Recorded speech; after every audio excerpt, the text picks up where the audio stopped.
não bater, não gritar, não humilhar. Essas são algumas palavras de ordem da disciplina positiva.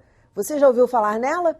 É um caminho de muito aprendizado e do exercício constante do verbo amar. Esse é o assunto do nosso programa de hoje. Então fique ligado porque está no ar o Educação.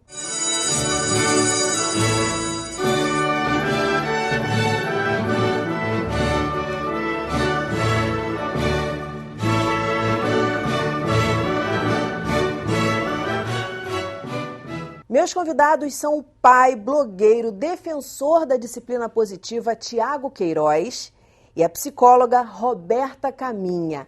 Muito bem-vindos ao programa. Tiago, eu queria que você começasse explicando um pouquinho o que é isso, o que é a disciplina positiva. Tá. Bom, a disciplina positiva, ela vem numa pegada mais amorosa e mais no sentido da gente atacar o que está por trás de um mau comportamento e não o mau comportamento. Então, é como se a gente tivesse, por exemplo, um iceberg, né? E todas essas técnicas de punição, de controle de comportamento, elas atuassem diretamente em cima da ponta do iceberg, que é aquele mau comportamento que a gente quer eliminar. Que quando a gente sabe que, na verdade, não elimina. Quando você pune, você só está escalando o problema. E aí você começa a perceber que por trás daquilo existem sentimentos e necessidades não atendidas que, se a gente começa a olhar de maneira mais empática para a relação com os nossos filhos, a gente consegue ajudar eles a tratar dessas necessidades. E aí, por consequência, esses maus comportamentos eles param de existir. Entendi. Você buscou isso, você é pai já há 3 anos, pouquinho mais, e você buscou esse conhecimento porque você teve você, quando era criança, sofreu castigo, era uma disciplina muito tradicional na sua casa. O que te levou a ter esse olhar diferente, se preocupar com esse assunto? Eu estou perguntando porque geralmente os pais não são tão atentos a isso, né? Ou pelo menos é o que a maioria das mães fala, né? Muitas vezes, a educação, eu que tenho que estar olhando e lá. Então, o que te levou para a disciplina positiva, Tiago? Tá, eu acho que, na verdade, foi um caminho, né, que a gente construiu, mais pelo fato de como o nascimento do meu filho mais velho aconteceu. A gente estava muito preocupado em oferecer, né, um nascimento bem respeitoso, bem amoroso. E aí, nesse processo, eu ficava me questionando, poxa, eu quero que isso tenha continuidade também. Então, eu não quero repetir as mesmas coisas que aconteceram comigo, que foi, como você falou, né, essa disciplina muito autoritária, punitiva. Então, eu não quero isso. Eu quero uma relação de parceria mesmo. Eu não quero essa relação hierárquica, sabe, que ele tem que ter medo de mim e ter que fazer as coisas só porque eu sou uma figura de autoridade. Então, comecei a estudar, a procurar outros blogs, a procurar livros e comecei realmente a me informar e fazer muita análise interna, assim, né, de como é que as coisas eram comigo quando eu era pequeno e como é que eu gostaria que fossem com o meu filho.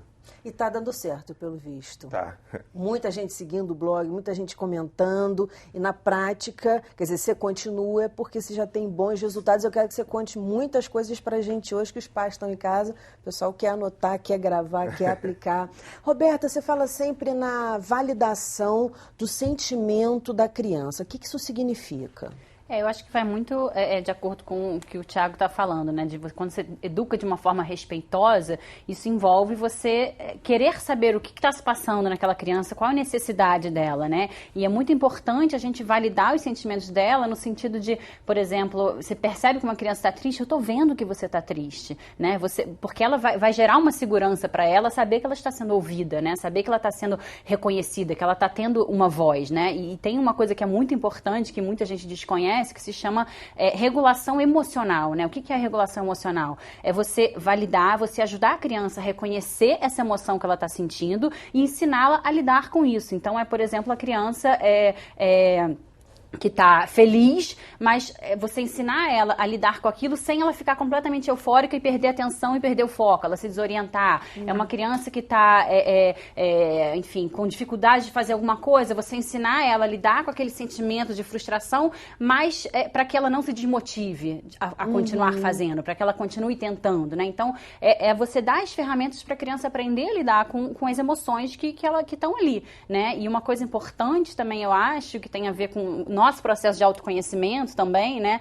É a gente expor as nossas emoções, né? De você se dar o direito de falar, olha, hoje a mamãe tá triste, hoje a mamãe tá estressada, né? E a forma como a gente lida com as nossas emoções, aquilo vai ser um espelho para a criança, né? Então não adianta você querer que seja uma criança ali comportada, que saiba lidar, se você é uma pessoa que ao primeiro sinal de estresse você já sai quebrando tudo, você já sai batendo porta, né? Porque a criança é uma esponja, né? Então a gente é que dá esse ensinamento, digamos assim, mas através do nosso modelo. Então envolve um autoconhecimento muito grande nosso, né? Quando a criança é pequena, gente, como fazer isso? Porque quando a criança entende melhor, sei lá para uns 6 anos, né? 5, 6 anos ali, mas quando ela é menor, né? Quando ela é bem pequenininha, como é que faz?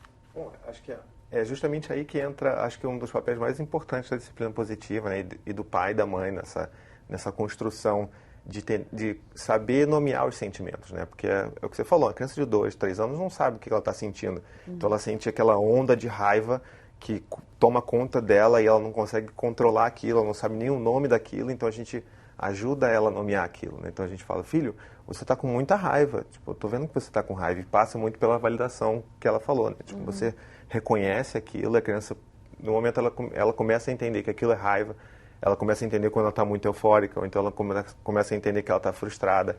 E isso já desde os primeiros anos de vida, isso tem um papel importante sobre como que ela vai se autorregular, né, ao longo da vida. Então ela vai, hoje, por exemplo, o meu filho que tem 3 anos, ele já tem esse tipo de conversa comigo, né? Então ele me percebe às vezes um pouco mais, sabe, na minha, meio carrancudo assim, ele vem perguntando, papai, você tá bravo? E aí eu falo, não, filho, tô bravo, porque hoje eu tô muito cansado e sabe, o chão tá sujo, eu tenho que limpar tudo, você me ajuda? E aí ele vai e ajuda, e aí depois fala assim, olha papai, agora você tá feliz? Então ele já começa a não só reconhecer o que ele sente, mas o que as pessoas ao redor dele também, né? Então a gente ensina também a empatia através do modelo. Nesse tempo todo, você educando seu filho, Tiago, me fala assim, um momento que foi muito desafiador para você, me dá um exemplo assim de algo que ocorreu, que foi bem desafiador, mas que você conseguiu aplicar a disciplina positiva, ou não conseguiu e depois aprendeu como lidar. Eu acho que para mim o mais desafiador foi um período mais ou menos de 1 ano e 4, 1 ano e meio que ele tinha, que ele não sabia verbalizar as coisas. Então essa comunicação não dava para ter muito fluente, né? Então a gente tinha que ter muita paciência para poder dizer para ele o que precisava fazer, para poder, né, orientar ele no que ele precisava fazer, sem ter que recorrer a esses ranços que a gente tem, né, de agressividade, de falar alto, né, de se impor através do medo. Então coisas tipo, você está muito cansado de volta do trabalho, está dando comida para o seu filho e aí ele joga a comida no chão. Aí você tem que, e aí? sabe, dar aquela respirada assim. Você sabe que quando ele crescer, ele não vai jogar arroz quando ficar chateado, sabe? Ele não vai ser um adulto que vai no restaurante e jogar arroz no chão. Então, ótimo pensamento, uma estratégia boa. Você pensa a longo prazo, né? Você sabe que, aquilo é pequeno, perto da vida toda que você quer construir com o seu filho, né? Então, mas é desafiador, bastante. Caramba. Eu acho que isso é legal, Dani, essa coisa do longo prazo, a gente pensar que é nesse momento, na infância, que a gente está dando para crianças bases emocionais para a vida inteira, né? Para ser um adulto que vai saber escutar um não de um chefe, um adulto que vai saber lidar com alguma angústia, né? Então é importante a gente pensar a longo prazo e até na hora do estresse ali, né? Para você poder se regular, né, para poder passar isso para a criança. Como é que você faz? Nesse momento, a mãe e o pai devem dar algum limite no sentido de... Porque muitos podem estar pensando assim, caramba, mas é de pequeno que se ensina. Então, tudo bem que ele não vai jogar arroz no restaurante, mas ele pode tacar os livros, tacar outra coisa, e pegar esse hábito de quando está com raiva, agir dessa forma. Eu queria que vocês respondessem a essa pergunta. Não é o momento de dar limites, ou há como dar limites nessa idade, ou não, deixa mais para frente e aí dá o limite certo quando já puder verbalizar? Como é que é isso? Então, eu sou partidário de achar que limite é uma coisa que a vida já emprega, né? A vida já impõe pra gente limites. Por exemplo, se eu quisesse, sei lá, se eu fosse uma criança mimada, virasse um adulto que achasse que eu queria voar por qualquer motivo, eu não ia conseguir voar porque existe um limite físico nisso. Então, muitas pessoas acham e criticam a disciplina positiva porque, teoricamente, a gente não dá limite, coisa que não é verdade, mas elas, na verdade, defendem os limites que não têm nenhuma conexão com a disciplina em si, né? Então, por exemplo, se você vai levar o seu filho numa loja de brinquedos e você já fala para ele, olha, filho, eu não posso comprar brinquedo hoje porque hoje não é dia de comprar brinquedo. ok, esse é um limite, né? Tipo, um limite financeiro, um limite seu de não querer comprar um brinquedo para o seu filho. Mas as pessoas tendem a falar que tem que impor limites, então você vai brigar com seu filho porque ele está chorando, então você não valida de novo o sentimento, né? Que tipo, ele está triste, está frustrado, porque ele não vai conseguir levar aquele carrinho para casa. E aí você briga com ele porque ele tem que ter limites, porque ele tem que aprender que a vida não é isso, que, sabe, ele não vai ter tudo na vida, e que, sabe, essa construção negativo, maluca. Pesado, então, né? Tipo, já não vai ter, então por que a gente não pode, né, ser empáticos com ele, né, no sentimento que ele tem de perda e mostrar para eles que os limites existem, mas que a gente sempre vai estar do lado, né? A gente pode dizer não a uma situação, mas nunca não para um sentimento. Ai, maravilha. Você fala no teu blog, assim, que dizer uma coisa que muitos pais falam, né? Vai pro seu quarto se acalmar, quando você estiver mais calminho, você volta. É errado.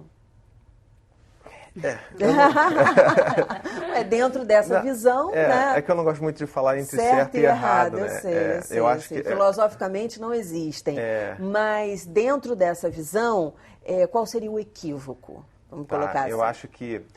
Eu acho que a gente pode pensar muito em termos de mensagem, né? Como é que a gente passa essa mensagem? Quando você manda o seu filho que fez alguma coisa que você não concorda, a gente primeiro tem que concordar com isso, que o que uma criança faz que pode ser inaceitável para um pai, pode não ser para o outro pai.